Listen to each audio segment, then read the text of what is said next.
प्यारे बच्चों, आइए आज हम लोग सरल रेखा में गति के अंतर्गत जो है गुरुत्व के अधीन मुक्त रूप से गिर रही वस्तु की गति के बारे में अध्ययन करते हैं। तो देखिए, सबसे पहले हम लोग जानते हैं कि फ्री फॉल क्या होती है। सबसे पहले आप यह समझिए कि फ्री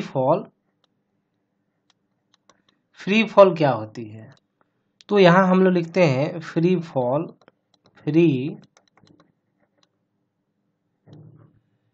फॉल। इसका मतलब हुआ कि मुक्त रूप से गिरना। तो इसका मीनिंग आप समझिए, क्योंकि यहाँ पर देख रहे हैं हम लोग मुक्त रूप से पिंड को हम लोग नीचे की तरफ गिरा रहे हैं, वस्तु को नीचे गिरा रहे हैं। तो हम लोग बोल सकते हैं जब कोई पिंड या वस्तु पृथ्वी के सतह के निकट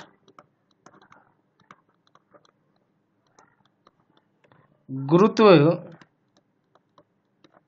बल के अधीन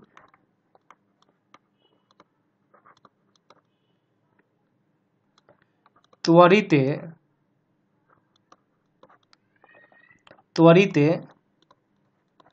रहती है, जिसमें हवा का प्रतिरोध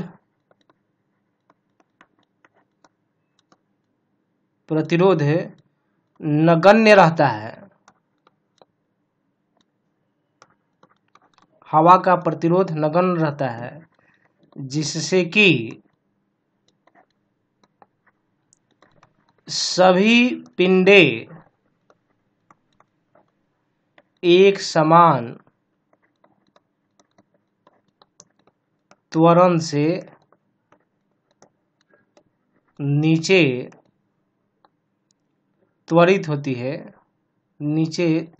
है चाहे आती है, तो इसे ही फ्री फॉल कहते हैं।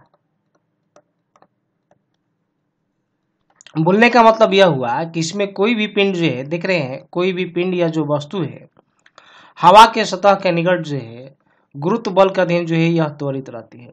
जैसे मान लेते हैं कि ये पृथ्वी का सतह है और पिंड यहाँ पर जो है नीचे की तरफ आ रही है। हम लोग छोड़ रहे हैं, रिलीज कर रहे हैं। यहाँ पर किसी वेग से हम लोग नहीं फेंक रहे हैं। यहाँ पर जो है यू का मान क्या हो जाएगा, 0 हो जाएगा। रिलीज कर रहे हैं, छोड़ रहे हैं, फेंक नहीं रहे हैं, ध्यान में रखना है। यहाँ पर क्या है, छोड़ रहे हैं, गेंद को रिलीज कर रहे हैं, वस्तु को रिलीज कर रहे हैं। और ये जो है कम ऊंचाई के लिए ही ये हम लोग मानते हैं।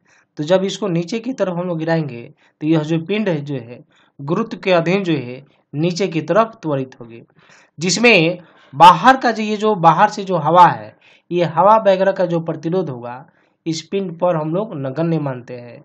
यानी कि मानते हैं कि इसका त्वरण जो है हवा के प्रतिरोध के कारण किसी तरह का बदलाव नहीं होगा। तो जो ये पिंड नीचे की तरफ आ रही है इसे ही फ्री फॉल या मुक्त रूप से गिरना हम लोग कहते हैं। तो जब वस्तु गुरुत्व के अधीन जो है नीचे की तरफ गिरती है तो इसको हम लोग 2 भाग में बांटते हैं। देखिए, हम लोग दोनों भाग को किस तरह से बांटेंगे, यहाँ लिख सकते हैं, यदि वस्तु नीचे की तरफ गिर रही होती है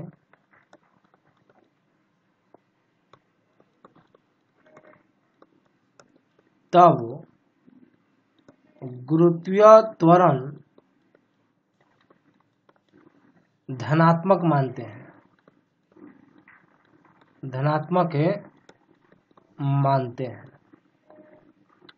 और यहाँ पर लिखते हैं, यदि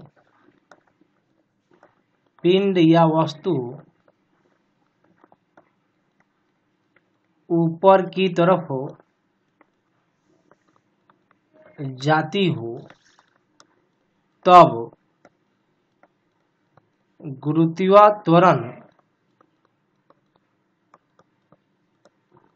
ऋणात्मक मानते हैं।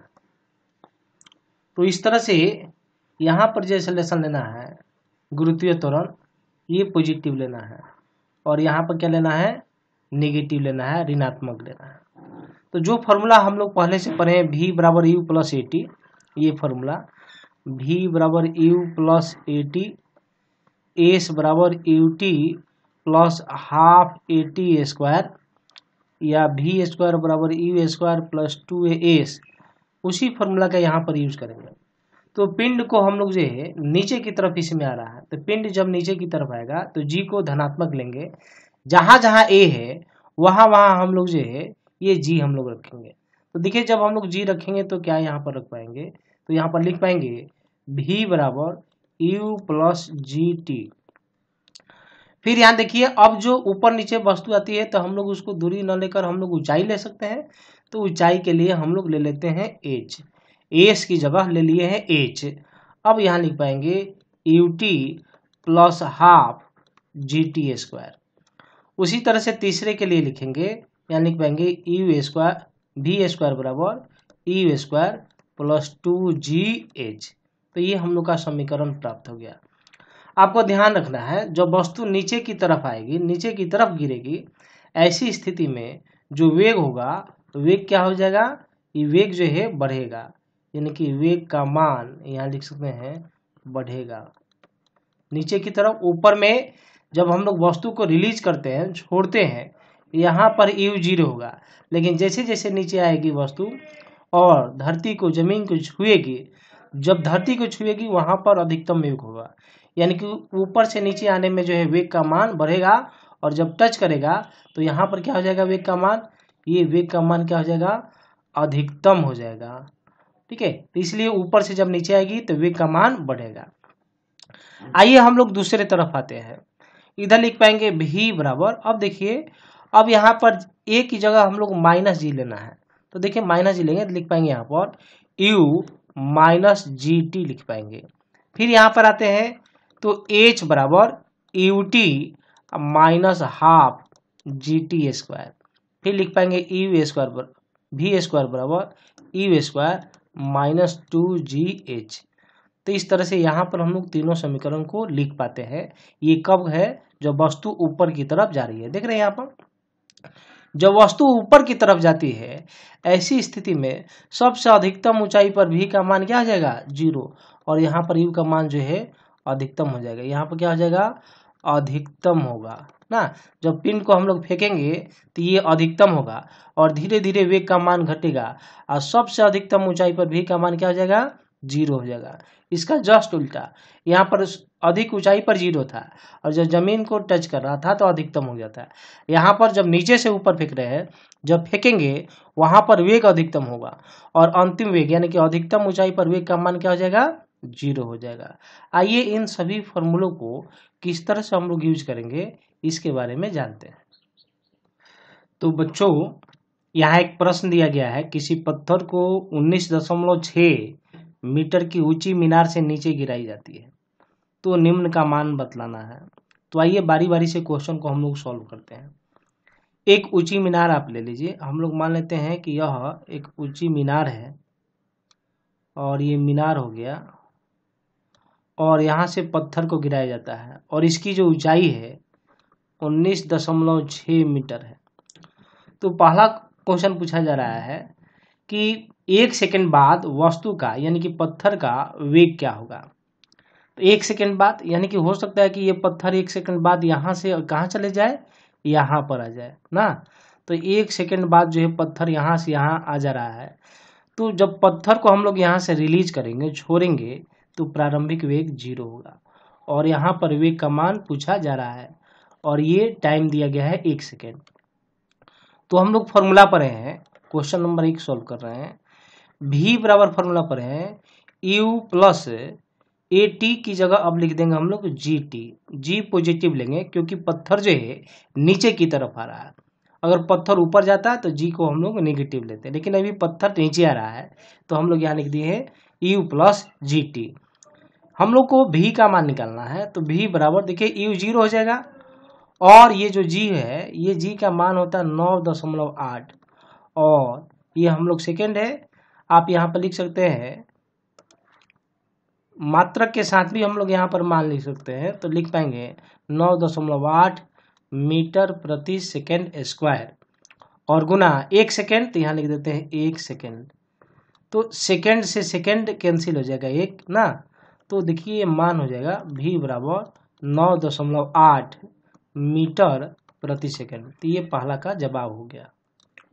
अब देखिए दूसरा प्रश्न क्या बोलता है, तो दूसरे प्रश्न को देखिए, बोला जा रहा है इस 1 सेकेंड में तय किया गया दूरी। तो मान लेते हैं कि 1 सेकेंड में यहाँ से और यहाँ तक आया है, तो यह दूरी आप मान लीजिए कुछ भी, मान लीजिए ये दूरी x है। तो इसका मान कैसे निकालेंगे, तो देखिए हम लोग फॉर्मूला पर हैं, फॉर्मूला हम लोग का है h बराबर ut plus half GT square. यही जो h है, इसी h की जगह हम लोग x मान लिए हैं, तो मान लेते हैं x और ut यानी कि u का मान यहाँ पर 0 है, प्रारंभिक वेग का मान 0 है, तो 0 ले लिए, और 1 सेकेंड तो हम लोग ले लिए 1 सेकेंड, प्लस हाफ g का मान 9.8 मीटर प्रति सेकेंड स्क्वायर, और देखिए 1 सेकेंड का स्क्वायर है, तो यहाँ लिख सकते हैं 1, और ये सेकेंड है तो 1 गुने 1 और सेकेंड गुने सेकेंड, सेकेंड स्क्वायर से सेकेंड स्क्वायर कैंसिल हो जाएगा, और देखिए 1 में 0 से गुना करेंगे तो 0 ही हो जाएगा, तो ये हो जाएगा 0 प्लस 9.8 में 2 से भाग दीजिएगा तो 4.9, और केवल मीटर यहाँ रहा है, तो ये हो जाएगा मीटर, यानी कि x बराबर हो जाएगा 4.9 मीटर। तो इस तरह से पिंड जो है, पत्थर जो है, 1 सेकेंड में 4.9 मीटर की दूरी तय करेगी। देखिए तीसरा प्रश्न दिया गया है, पत्थर जब जमीन पर आएगी, जमीन को छुएगी, तब उसका वेग क्या होगा। तो आइए हम लोग तीसरे क्वेश्चन को सॉल्व करते हैं। ये मीनार हो गया और पत्थर जो है यहाँ से और कहाँ जा रहा है, तो यहाँ से यहाँ पर जमीन को छू रहा है, और ये ऊंचाई दी गई है 19.6 मीटर। तो यहाँ से यहाँ आएगा, ई का मान तो 0 हो जाएगा, और यहाँ पर जो मान होगा वह भी होगा, और यहीं सी का मान निकालना है। जब जमीन को छुएगी तो सबसे अधिकतम वेग होगा, यानी कि वेग का मान महत्तम होगा, और यहाँ पर वेग का मान, ऊपर में वेग का मान 0 होगा। तो देखिए हम लोग फॉर्मूला पर है v स्क्वायर बराबर ई स्क्वायर प्लस 2gh। तो यहाँ पर v का ही मान निकालना है हम लोग को, और u हो जाएगा 0, और h का मतलब है यहाँ से यहाँ तक आने में कितनी दूरी तय की, तो ये इतनी दूरी तय की है। तो इस तरह से यहाँ लिख सकते हैं v स्क्वायर बराबर u का स्क्वायर, यानी u बराबर 0 है तो 0 का स्क्वायर प्लस 2, g का मान 9.8, और ये जो h है इसका मान दिया हुआ है 19.6। तो v बराबर लिखेंगे तो अंडर रूट ये मल्टीप्लाई कीजिएगा 19.6 गुने 19.6 हो जाएगा। इस तरह से एक बाहर निकाल देंगे तो यह जगह 19.6 मीटर प्रति सेकेंड। तो इस तरह से हम लोग अंतिम वेग का मान प्राप्त कर लिए। आइए क्वेश्चन नंबर 4 को देखिए। तो क्वेश्चन नंबर 4 दिया गया है कि पत्थर को जमीन तक आने में कितना समय लगेगा, यानी कि यहाँ से यहाँ तक आने में कितना समय लगेगा, उसका मान निकालना है। तो देखिए एक फॉर्मूला हम लोग पढ़े हैं, h बराबर ut plus half GT square. नहीं, तो देखिए h हम लोग का गिवन है, कितना है, इतना है। ut ये मान 0 हो जाएगा, क्योंकि u 0 है और t में मल्टीप्लाई करेंगे तो ये अल्टीमेटली 0 हो जाएगा। h का मान तो 19.6 है, और ये इधर हो जाएगा हाफ, g का मान 9.8, और ये हो जाएगा t स्क्वायर। अब हम लोग क्या करते हैं, इसको इधर ला देते हैं। अब देखिए ये t स्क्वायर लिखना चाहेंगे तो ये 2 इधर आ जाएगा, और ये 9.8 भाग में चला जाएगा। आप लिख पाएंगे 19.6 गुने 2, और ये हो जाएगा 9.8। ये हम लोग 2 बार में कैंसिल हो जाएगा। इस तरह से टी स्क्वायर बराबर 2 गुने 2, यानी कि टी बराबर अंडर रूट 2 गुने 2, यानी कि टी बराबर कितना हो जाएगा 2 सेकेंड। यानी कि पत्थर को 19.6 मीटर की ऊंची हाइट को, दूरी को तय करने में जो समय लगेगा वह हो जाएगा 2 सेकेंड। देखिए बच्चों एक और प्रश्न यहाँ दिया हुआ है। एक गेंद है और इस गेंद को मीनार की ऊंची सिरे से ऊर्ध्वाधर ऊपर की तरफ कितना वेग से फेंक रहे हैं? 19.6 मीटर प्रति सेकंड के वेग से फेंकी जा रही है। यह गेंद जो है 6 सेकंड बाद जमीन पर आ जाती है तो मीनार की ऊंचाई प्राप्त करने का। तो क्या क्या दिया हुआ है आप वह मान लिख लीजिए। तो यहाँ पर वेग का मान दिया गया है। मीनार की यही जो दिख रहे हैं ऊंचाई वाला हिस्सा है, ऊंची जो सबसे टॉप हिस्सा है, यहाँ से गेंद को फेंका जा रहा है ऊपर की तरफ, यानी कि यू का मान दिया गया है 19.6 मीटर प्रति सेकंड। और यह जो गेंद है 6 सेकंड बाद जमीन पर आ जाती है, यानी कि समय दिया गया है 6 सेकंड। और जी का मान, गुरुत्वीय त्वरण का मान हम लोग जानते हैं, जी बराबर होता है 9.8 मीटर प्रति सेकंड स्क्वायर। जब गेंद को ऊपर फेंकेंगे तो जी नेगेटिव लेना है, और जब गेंद नीचे आएगी तो जी पॉजिटिव लेना है। अभी गेंद ऊपर फेंकी जा रही है, इसलिए यहाँ पर जो त्वरण होगा, गुरुत्वीय त्वरण होगा, वह ऋणात्मक हो जाएगा। ऊंचाई निकालना है, तो ऊंचाई निकालना है तो हम लोग फॉर्मूला यूज करेंगे h बराबर ut plus half G T square, ये फॉर्मूला यूज किया जाएगा। अब देखिए यहाँ पर जो है हम लोग दोनों फॉर्मूला यानी कि v बराबर यू प्लस ए टी और v स्क्वायर बराबर E V square plus 2gh, यहाँ पर g ले लीजिए। ये दोनों फॉर्मूला हम लोग क्यों नहीं यूज किए? इसलिए यह वाला इसलिए नहीं यूज किए क्योंकि इसमें ऊंचाई की बात नहीं रही है, और ये वाला फॉर्मूला भी हम लोग इसलिए यूज नहीं किए क्योंकि इसमें टाइम की बात नहीं हो रही है, इसलिए यही फॉर्मूला हम लोग यहाँ पर लागू करेंगे। अब देखिए जब गेंद को ऊपर फेंकी जा रही है तो ये टावर जो है नीचे वाले हिस्से में है, यानी कि इसको मानेंगे हम लोग जो है उत्पत्ति, ओरिजिन। तो ओरिजिन के ऊपर पॉजिटिव होता है और उसके नीचे नेगेटिव होता है, तो यह जो ऊंचाई हो जाएगी ये ऊंचाई हम लोग ऋणात्मक ले लेंगे। यहाँ लिख सकते हैं ऊंचाई ऋणात्मक लेंगे क्योंकि इसकी दिशा प्रारंभिक वेग के विपरीत है। देख रहे हैं ना, प्रारंभिक वेग हम लोग का इधर है और ये जो ऊंचाई है नीचे है, दोनों विपरीत है, तो नीचे वाले को हम लोग माइनस लेंगे। तो यहाँ इसी फॉर्मूला का यूज करें तो यहाँ पर लिख पाएंगे माइनस एच यू, तो यू का मान दिया हुआ है, देख रहे हैं यू का मान दिया है 19.6 और टी का मान दिया गया है 6 सेकेंड। और देखिए यहाँ पर हम लोग जो है लिखेंगे प्लस हाफ जी का मान तो -9.8 और टी यानी कि 6 गुने 6 यानी कि 36 हो जाएगा।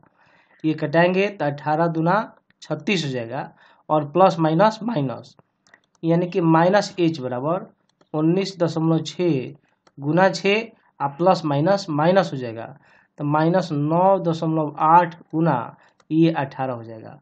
तो माइनस एच जब इन दोनों को आप गुना करेंगे तो आपको मान हो जाएगा 117.6 और जब इन दोनों को आप गुना करेंगे तो आपका मान हो जाएगा 176.4 और ये मीटर में हो जाएगा। जब ये घटाइएगा तो देखिए ये कम मान है, ये अधिक मान है, तो आपका मान जो है ऋणात्मक में आ जाएगा और यह मान आ जाएगा 58.8 मीटर आ जाएगा। तो माइनस एच बराबर हो गया -58.8 मीटर, तो माइनस से माइनस कैंसिल हो जाएगा, तो इसलिए टावर की जो ऊंचाई हो जाएगी ये हो जाएगी 58.8 मीटर। प्यारे बच्चों, वीडियो पसंद आने पर लाइक शेयर और कमेंट कीजिए। आपको किसी भी तरह की प्रॉब्लम होती है कॉन्सेप्ट समझने में या प्रॉब्लम न्यूमेरिकल्स आपसे नहीं बनते हैं, आप मेरे दिए गए व्हाट्सएप नंबर पर आप क्वेश्चन को व्हाट्सएप करेंगे तो हम उसका जवाब देने का पूरे प्रयास करेंगे। आप कॉन्सेप्ट को एक बार नहीं, दो बार नहीं, आप इसको जो है 2-3 बार देखिए, समझने का प्रयास कीजिए और इसके आधार पर क्वेश्चन को बनाइए। आप जितना प्रैक्टिस करेंगे आप उतना ही जो है आपके अंदर जो है सारी बातें क्लियर होती चली जाएंगी, आपका जो नॉलेज है उसी तरह से इंक्रीज होते जाएगा। इसलिए प्रैक्टिस बहुत ज़रूरी है। पहले कॉन्सेप्ट ले लीजिए और उसके आधार पर न्यूमेरिकल्स को, क्वेश्चन को, चाहे वह थ्योरेटिकल क्वेश्चन हो या चाहे वह न्यूमेरिकल क्वेश्चन हो, आप दोनों तरह के क्वेश्चन को जो है बनाने में सफल होंगे। यदि आपका थ्योरी पर जो थीम है, थीम पर कॉन्सेप्ट आपका बना हुआ रहेगा तो इस तरह से वीडियो को आप देखिए, 1 बार 2 बार 3 बार देखिए और समझने का प्रयास कीजिए।